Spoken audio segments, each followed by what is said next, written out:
시는 제가 2005년도에 나온 그 북뒤 붉은 호랑이라는 그 시집에 들어있는데요.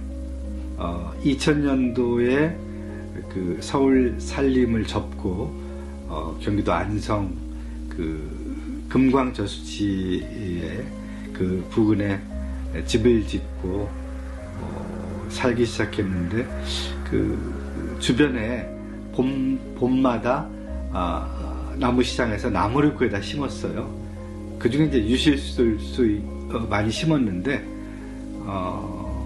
대추나무에서 열매가 열리더라고요. 근데 그게 참 기특해서 그 보고 어느 날 갑자기 시가 나와서 그 대추 하나리라는 시를 썼는데, 사실 그 시가 그렇게 널리 알려지고 또 많은 분들이 사랑하는 시가 될 줄은 사실은 그 당시는 잘 몰랐습니다.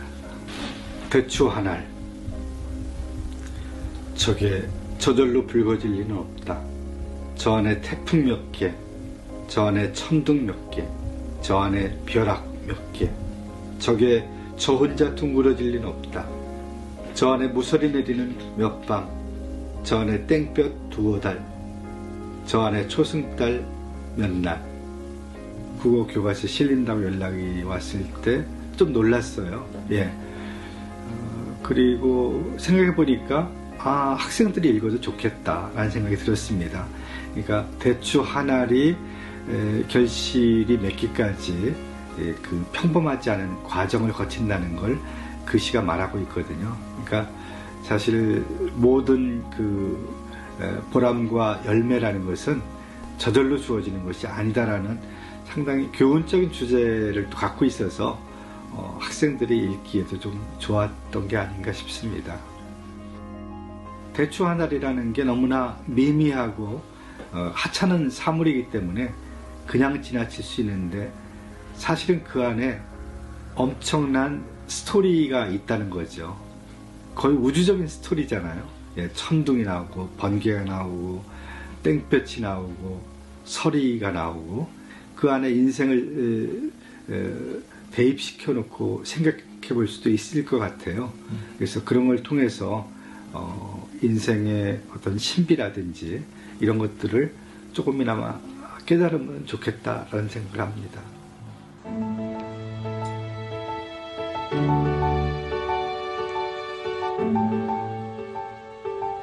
안성이라는 곳은 우선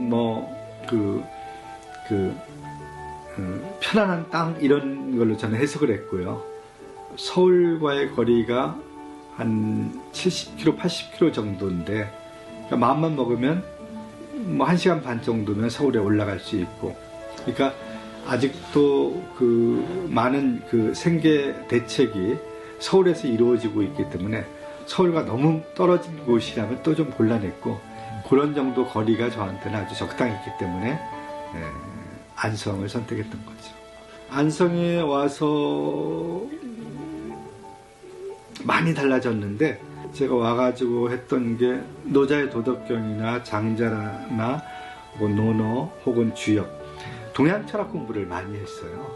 동양 철학 공부를 한 10여 년 하면서 서양 철학이 갖지 못한 어떤 그 심미적 미학주의 그리고 그런 철학, 이런 것들이 이제 그 작품 밑에 깔리면서 예전과는 훨씬 더 풍부하고 또 어떤 그 무의라는 개념 같은 것들이 이제 제 문학세계 속에 들어오면서 좀 일반 독자들이 시나 제 글이 읽기에 참 편안해졌다, 이런 평가를 많이 받았습니다. 서울에 살다가 경기 도민이 되면서 경기도 문화재단과 여러 가지 일들도 좀 했고요. 이를테면 경기도의 문학지리학 책을 문화재단 지원으로 책을 쓰기도 했고, 또 옆집 예술가라는 프로그램의 지원을 받아서 그 오픈하우스를 하기도 했고, 경기도에서 하는 그런 다채로운 문화활동에 참여하면서 또 정말 그 근처 예술가들도 활발하게 교류를 했고, 이를테면 안성에도 화가들이 참 많이 살거든요. 서로 이제 뭐 초대해서 밥도 같이 먹고 차도 마시고 무슨 포도주도 한 병씩 이렇게 마시기도 하고 그런 것들이 좋죠. 그러면 이제 사실 아주 가까이에서 화가들이 어떻게 작업을 하는지 그 작업 결과물들도 볼 수 있고, 또 가끔은 그분들이 개인전 할 때 개인전 팜플렛에 미술론 같은 것도 좀 이렇게 써달라고 해서 몇 번 써주기도 하고, 그런 걸 통해서 또 뜻하지 않게 그림을 통해서 영감을 받아서 제가 시를 쓰기도 하고, 그러니까 서로 이렇게 격려가 되기도 하고 예술적 영감을 주고받는 그런 상호적 관계가 되는 것이 참 좋죠.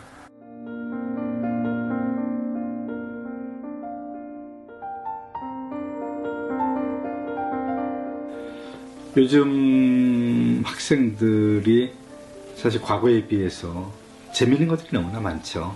재미를 넘어서서 자극적이고 또 말초신경의 어떤 그런 쾌락을 불러일으키는, 특히 그 전자영상 매체들을 통해서 주어지는 오락거리들, 이런 것들에 비해서 시를 읽는다든지 책을 읽는다든지 이런 것들은 사실 그 재미를 붙이기가 좀 힘들죠. 그래서 동기부여 같은 걸 좀 해줄 필요가 있을 것 같아요. 뭔가 그런 걸 통해서 얻어지는 그 기쁨이 무엇인지를 사실 자발적으로 그렇게 하기는 좀 쉽지 않거든요. 그래서 선생님이라든지 부모들이 뭔가 그런 걸 통해서 어떤 지적인 성취를 갖게 될 때 칭찬을 좀 많이 해준다든지, 혹은 학교에서 시 낭송 대회를 좀 한다든지, 이런 것들이 좀 더 활발하게 이루어졌으면 좋겠습니다.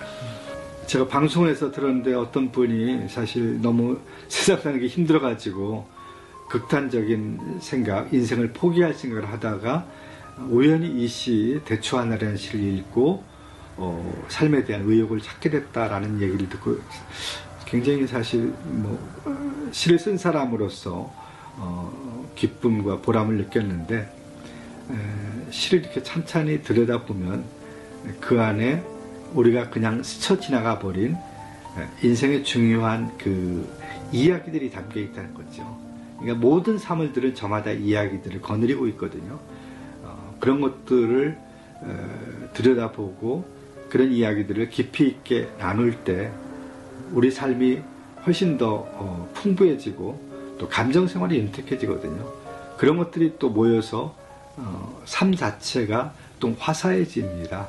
그래서 너무 그렇게 그 자극적이고 또 말초신경의 어떤 즐거움을 찾는 일만이 아니라 이런 그 시나 또 문학작품의 독서를 통해서 풍부한 사유를 갖는 삶을 지향할 때 우리 삶이 훨씬 더 의미와 깊이를 얻게 된다고 생각을 합니다.